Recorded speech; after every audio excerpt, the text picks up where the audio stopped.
here we are at a TEDx event. And if you're anything like me, you're here tonight because you're curious, eager to learn a lot of interesting things. It's pretty exciting, right? Perhaps so exciting, you even bought something new to wear tonight. And if you're like me, you've checked a lot of labels until you found something marked sustainable. We are in the middle of a climate crisis after all. Unfortunately, almost none of the clothes worn in this room tonight are sustainably produced, no matter what the labels or tags are telling you. Most likely, you did not get what you paid for. The reason is greenwashing, and I'm here to tell you how to protect yourself against it. The number of things described as sustainable grow bigger every day. And it's not just fashion, it's everything. Cell phones, skincare, food, furniture, electricity, cars. Sustainability is the word on everybody's lips right now. And considering that we are living in the middle of that climate crisis, this is a good thing. We need to be consumers with a conscience right now. According to the UN, sustainability means meeting our own needs without compromising the ability of future generations to meet their own needs.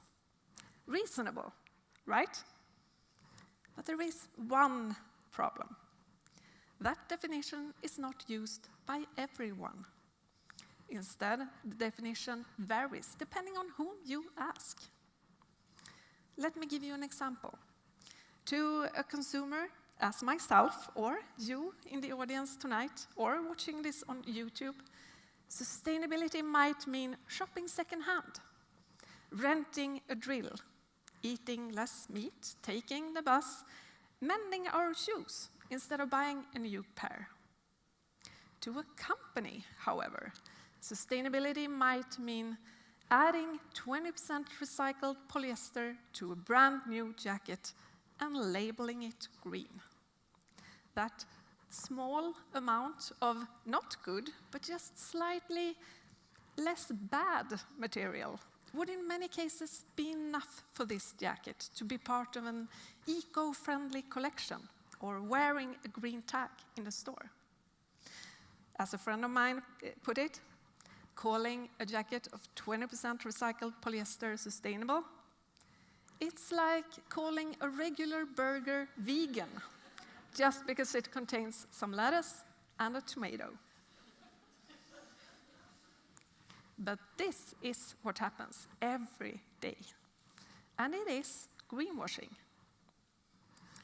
Greenwashing is what happens when sustainability marketing goes wrong, when the message is turned against us instead of helping us make those good, conscious choices. Right now, greenwashing is an escalating problem caused by a positive development, the growing consumer demand for sustainable goods. Yes, we know there is a climate crisis going on, and we are trying to pitch in and help by shopping as sustainably as possible. So why is something good resulting in something bad? Because it triggers unsustainable companies to take a shortcut. Sustainability sells. In fact, by marketing something as green, companies can most likely even sell it at marked up prices. That shirt in organic cotton you're wearing tonight, it did cost a little bit more, didn't it? And that probably felt all right, since it also felt like guilt-free shopping. Trust me, you are not alone. A 2015 Nielsen poll showed that 66% of global consumers are willing to pay more for sustainable goods. Among millennials, that number jumps to 72%. And in a recent UK study, 76% believed supporting sustainable brands is important. This is great news. We are voting with our money against unsustainable brands. Well done. But how do you tackle this consumer shift if you are one of those unsustainable brands? If you are a company in the fast fashion business, for example. You spend money marketing yourself as sustainable, of course.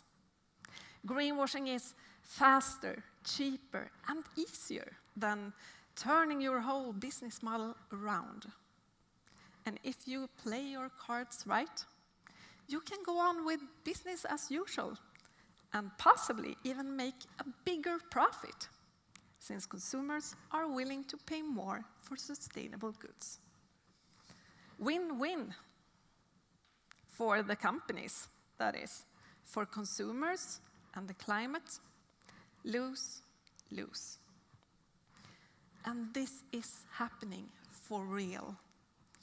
When the EU Commission did a sweep of commercial websites last year, they found 42% of all sustainability claims in web shops to be exaggerated, false, or deceptive. And in more than half of the cases, the web shops didn't provide enough information either. They simply described that jacket or shirt as sustainable or eco-friendly or green without explaining why. And we do like some proof, don't we? But hang on, is this stuff even legal?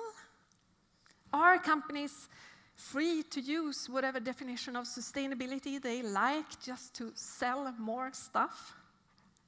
No, of course not. Misleading advertising is illegal in most countries. There are laws against greenwashing for two reasons, actually.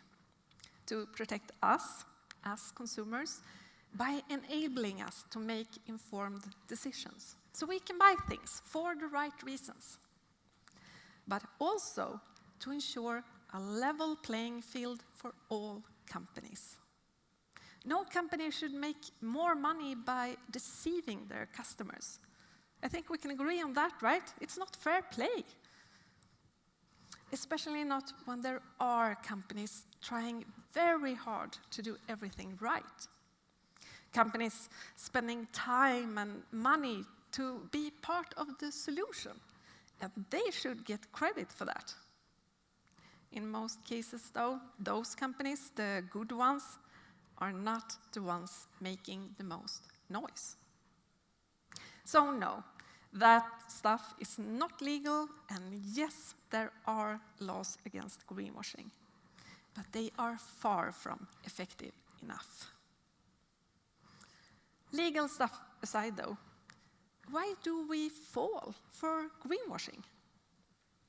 Why are we letting companies get away with the equivalent of calling a burger vegan just because it contains some lettuce? Why are so few of us calling bullshit? Because we are busy people. We don't have time to become experts on sustainability before we enter a store. And frankly, we shouldn't have to. It should be easy to do the right thing and hard or even impossible to do the wrong thing, especially in a time of climate crisis. Today, unfortunately, it's the other way around. Greenwashing takes advantage of consumers wanting to do the right thing by making it easier for them to do the wrong thing. Simple as that. And in that UK study I mentioned before, 78% admitted they are unable to identify greenwashing. That means 3 in 4 consumers are actively looking for sustainable options. And at least 3 in 4 of those can't tell if they succeeded or not.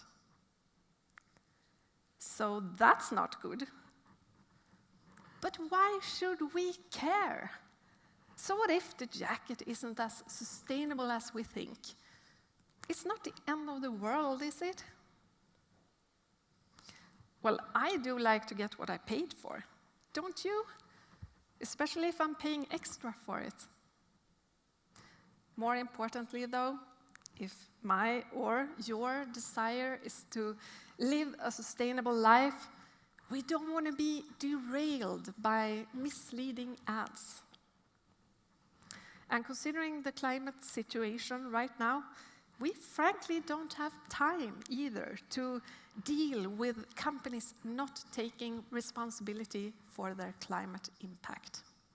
We should keep voting against unsustainable brands with our money, and to do that, we have to be able to recognize greenwashing when it comes our way. Otherwise, we become victims of fraud. Where's the fun in that, right? No, thank you. So the final question then. How do we know whether a company is greenwashing or not? By learning 2 basic truths about sustainability, you will have a much better chance to see those frauds coming at you. Are you ready? Truth number 1. We cannot solve the climate crisis by shopping. Everything new adds emissions, not the other way around. On average, 80% of the emissions linked to a new jacket, even if it's made of recycled materials, comes from producing it. According to a Swedish study, that means you can buy, wait for it, 394 second-hand jackets before you cause the same negative climate impact as you do when buying just one new. Truth number 2. Sustainability is not a scale. Either something is sustainable or it's not. And considering that truth number 1 just told us that the pre-loved option is hundreds of times better, that 20% jacket isn't sustainable. It's just greenwashed. Good sustainability marketing is all about the facts. That the jacket is made of 20% recycled polyester is a fact. Totally okay to mention in the ads. Calling it sustainable based on that fact, though, not okay. So how about telling us that something required less water to produce? It could be a fact, right? If put in context. How much is less water exactly? A drinking glass, a bathtub, an ocean? And less water compared to what? Calling something new sustainable is quite a challenge. Every company must be able to back it up with hard facts to avoid breaking the law. A trustworthy company focuses solely on the facts, letting you decide for yourself if it's enough to be sustainable. A company trying to sell you stuff by calling it sustainable, though, quite the opposite of trustworthy, don't you think? So, arm yourself with the 2 basic truths. Remember those? 1, everything new adds emissions. And 2, sustainability is not a scale. Starting tonight, I bet you will raise an eyebrow every time you see something marketed as more sustainable. And use the very thing that got you here tonight, curiosity. Ask questions, a lot of them, before buying anything new marketed as sustainable. It could be as simple as, what makes this sustainable exactly? And don't worry, you don't have to become an expert on sustainability first. You don't even have to understand all the answers. You just have to get them. Because a greenwashing company will have problems delivering good answers. And frankly, that is the only answer you need. One more thing.